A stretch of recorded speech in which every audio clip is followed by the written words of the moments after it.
Shalom Aleichem. Welcome to the Breslov Parshat here.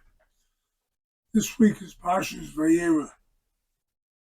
Vayeira Elav Hashem. Hashem appeared to Avraham right after he had the bris milah, right after the circumcision, and he told him, "You are now going to have a child, Yitzchak."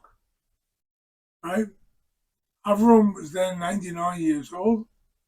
Sarah was 89 years old. You're going to have a child in a year. Right? Avraham took it seriously, very seriously. Sarah, Pasuk says, she laughed. She couldn't believe it. How could this happen? I'm 90 years old. How can I give birth? To tell a joke, there was a story of a lady, 70-year-old lady who came to the hospital. She had hiccups. She had hiccups and hiccups and hiccups, and whatever any doctor tried to do didn't work. She went to one young doctor. He told her something. She screeched and ran out. The managing director came and said, "What'd you tell her?" I told her she was pregnant. She got so frightened, she ran out. Right? She stopped hiccuping. Did it work? Yeah, that's all that counts. Anyway, whatever the story is, when you have here Sarah, she has the child. Rabbi Nachman says that in Sefer Amidus, that if you laugh at something, then you get fear. You're visited with fears. The Pasuk says, Sarah lo tzorchachti ki yireah. She said she didn't laugh. She denied it. Because she denied it, she got the fears. Okay, so it teaches us a lesson. Don't deny. Don't be in denial. Denial is a terrible thing. Denial keeps you away from the truth. Denial doesn't let you understand where you really are. You have to know where you're standing in life. You have to know where you are, what's happening with you. And if you're not going to be honest with yourself, then you're going to get fears. Well, maybe this, maybe that, maybe that, maybe this. We don't know. But you're not going to be honest with yourself. And that's where all the fears come in. The Baal Shem Tov's father told him, he passed away when the Baal Shem Tov was a young child. But he told him, Eliezer, he said, Rabbi Eliezer said, Yisrael, don't be afraid of anyone except Hashem. If you do that, you have a recipe for success. And that's what we have to learn, to channel our fears. Right now we're going through a war. And it's frightening. It's frightening what the Arabs did 2 weeks ago, 2.5 weeks ago. It's frightening what they're trying to do now. Because there isn't one word that comes out of Hamas that's the truth. But they incite the entire world. Israel hit a hospital. No, it was them who hit the hospital. And they didn't hit the hospital. 500 people died. No, maybe 50 people died. Doesn't matter. The idea is to spread fear, spread terror into the people. So that's how the Parsha starts off. Don't play around with denial. Then the Parsha continues with the overturning of the cities of Sodom and Gomorrah. Right? Sodom and Amorah.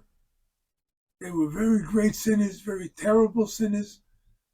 And that's what we're hoping will happen now to Gaza. To Gaza. We hope it'll happen. They're sinners.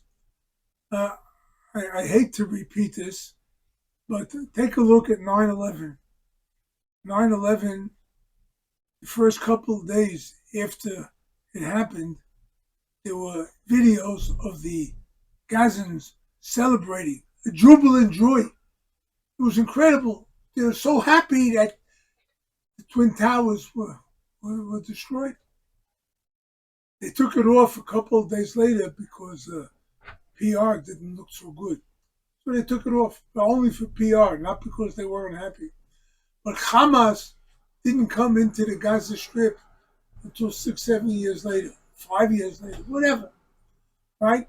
So don't tell me that the Gazans are innocent. There may be a few people. I can't say no. I don't know. But don't tell me they're all innocent. No, you couldn't pull that over my eyes. Anyway, point is that Sodom and Amorah were overturned because of their wickedness. Hashem should help. This is what should happen to all the wicked people in the world. Notice I said the wicked people, not the innocents. Okay. Parsha goes on, and Avram went to the land of Elimelech, the Plishtim, Palestine, right? He went there, and right away the first thing Elimelech did was take Sarah to his house. Hey, it's the other guys. He said he's his sister. What are you handling? What are you taking a hostage woman? Right? Elimelech wasn't pure either. And the Medrash says that he said to Hashem, what are you getting angry with me? I have Nikyon Kapayim. My hands are clean. Hashem told him, I know that your hands aren't clean. Right? You may not have completed an act with Sarah, but your hands are not clean. Right? You take a hostage, your hands are never clean. Never. They will never be clean. Further on, the Parsha talks about Yishmael, our good friend Yishmael. The Torah Soga has been Hagoah Mitzvahs Mitzachik. Sarah saw that the son of Hagar, the son of the maidservant, not a regular child, but a maidservant's son, that's what Yishmael is. He was laughing. Rashi says laughing implies adultery, idolatry, and murder. He tried to do all those things to Yitzchak. So what happened a couple of weeks ago is nothing new. The Arabs have been doing it all the years, right? So the Torah is telling us this goes back, this enmity goes back 3,700 years. It's an enmity that's everlasting. It's not an enmity that you can make peace with. There is no two-state solution. Torah says, Sarah told Avram, get rid of this guy. Get rid of Yishmael because he's only going to cause trouble. And that's what happened. Avram sent away Yishmael, and he went to the desert, and he used to steal from people. Any wayfarer in the desert, Yishmael would steal from him. That's what happens with Yishmael. So I may sound like I'm a right-winger. I'm not. I'm a centrist. But I look with honesty at what's really happening. You can't tell me that what's going on with Gaza just happened with Hamas. Because the history of the Arab relationship to the Jew just tells us there was always bloodshed, there was always forced conversions, there was always adultery. It was all there. It's in their blood. It's in their DNA, right? I don't need to go any further than just to show you that look how the Hamas treat the Palestinians. Their own people, right? They got 17 billion euros from the European Union. What did they do with that money? Did they build schools, hospitals, parks? Did they feed the people? No, nothing. What they did was build tunnels where they can cause terror. What they did was build missiles that can cause terror.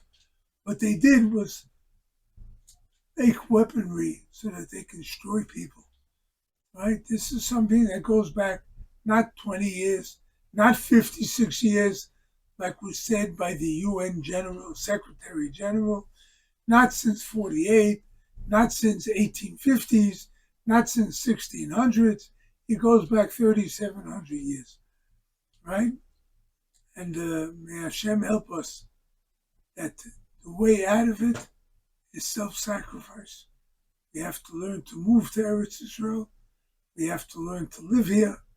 We have to learn to recognize Hashem, just like at the end of the Parsha, when you see how Yitzchok said, okay, Dad, you can sacrifice me. I'm ready for the sacrifice. If we're willing to sacrifice for someone else, then we will have our salvation. And that's what the Parsha is telling us. May Hashem help. We have a great year, a great week, a great life, and we all learn to turn to Hashem and to do the right thing. And may Hashem help that we see the salvation of Am Yisrael. Vayeira b'yameinu amen. Good evening, and I hope you enjoyed the shir. And if you like the shir, please pass it on to others and let them all get interested in Breslov and Rabbi Nachman's teachings. We look forward to hearing from a lot more of you. All the best.